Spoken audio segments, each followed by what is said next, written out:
Hello everyone, and welcome back to another Rogue Company video. Today we're going to be doing a tier list for the best maps all the way down to the worst maps in the game. The tiers themselves go from God tier, great, okay, and then we have the ones you're going to want to stay away from. Along with the rankings, I'll be just making some small comments as to why certain maps belong where they get placed at, just so I can kind of justify myself a little bit. But before we do start this one, be sure to hit that subscribe button for daily awesome and informative Rogue Company content, as well as follow my Twitter linked below to stay up to date on everything. Now, let's begin. These rankings aren't in any particular order, so to start off we have the map Canals, and this map is going to be placed in the OK tier. Its rotations are horrendous, and by the time you're able to make a full one, there's a chance you've already gotten married and had 2 kids. Now, due to this, the games are generally more enjoyable and quicker paced as everyone's pushing the point, and the map isn't total crap, but it's also not the best. Up next is Factory, and this is going to be making the God tier ranking. It has well balanced objectives, with the A site being catered towards the defensive team and the B site is catered towards the offensive team. Now, over on Strikeout, it makes things a little more difficult, as simply having your plane be on a certain side of the map can dictate the results of the round, but it can easily be leveled off by player skill. Favelas is going to be placed within the A tier simply because the map it isn't good. To me, it's the least eye-appealing map, and it just looks dreadful.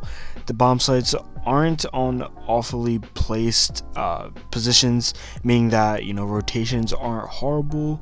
And I mean, a big downside is that there is a spot on the far east side of the map next to the truck that overlooks the middle position of the map, meaning that whatever side spawns there sees who is going where on the enemy side, which, if you haven't noticed already, is pretty overpowered. The tier list I'm using on the website doesn't have the Glacier map for some odd reason, so let's just pretend that you can see a screenshot at the very bottom. At the time of this recording, the map is the same way it's been since it's released, so going off of that, this is going to be the first map in the Stay Away tier. The rotation time in this map are even worse than the Canals, and it just feels disgusting, and words can't even describe the map. Thankfully, there will be a patch soon updating the map and changing some things, so hopefully in a future tier video, this one can be ranked a little bit higher. So once again, no screenshot. Blame this guy right here, he's the creator. But we have the newest map, Hollows. I'm going to have you guys use your imagination once again, and in your mind, imagine me dropping this one right into the great tier. The map is extremely easy to navigate, as well as quick.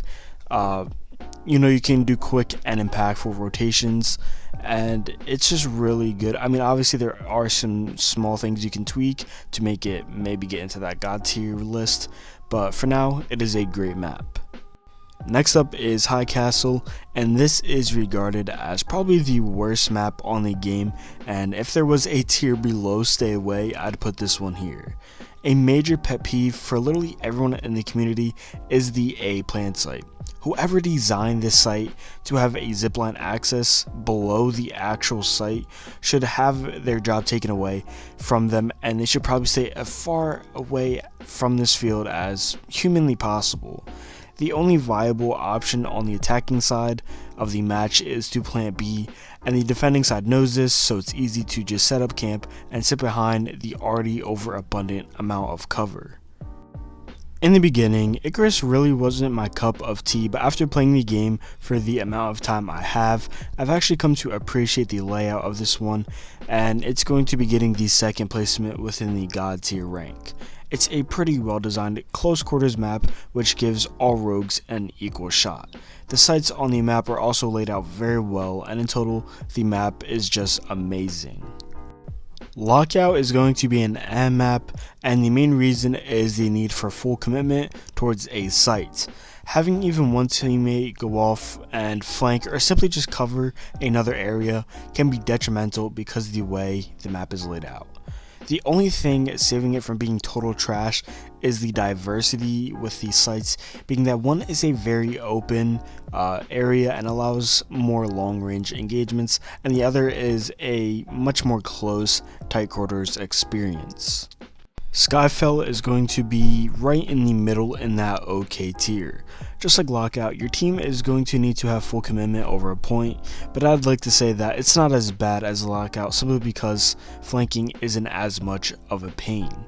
Both sides of the map are identical, with there being 3 main entry points, which are, basically all the same, with just small changes to make the map feel a little different, where the actual point or the site of the objective is. And there's definitely some small changes that they can make overall, but the map is playable and not that bad. The arena is going to be placed in the Ant tier, and as you can see, you're going to be needing your imagination for this one as well. It does indeed get some over-exaggerated hate, but some of it the map definitely deserves. Due to, I guess, Dr. Disrespect's input, the map is laid out a different way than literally every single other map in the game, and if you and your team really aren't meshing well together, this map is not going to be fun for you. On the upside, defending and attacking all points within the map are usually pretty easy, and as long as you're not doing some sort of long flank, they're usually pretty easy to pull off. I put Vice in my great tier, but for many others, I could very well see this going in the A tier, or for my case, the God tier.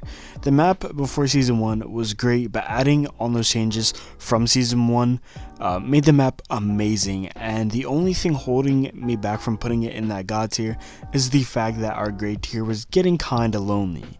They really went to town on the B side of the map in the update and pretty much revamped it, making it a lot more accessible and gave the street a lot more cover to duck behind. As an attacker, there's no certain site you stay away from because both generally feel very well, and then defending a certain site isn't always a dread, so on both sides it's a very enjoyable experience. Finally, Windward is going to be in the tier. The Zipline on the B site part of the map is really the only viable way to get to that area, so let's say the defensive, or the other team, it really gets that area locked down. Pushing through the mid or flanking from the sides or back can be very hard and in many cases impossible, simply because the other team is on a higher level, which means they have a clear point of view of all different entrances. But the A site part of the map really saves this one from being total trash because there's always some good engagements there, and it's usually pretty easy to both defend and attack. I know these screenshots might have been a little bit harder to see, so I'll put my full tier list up now.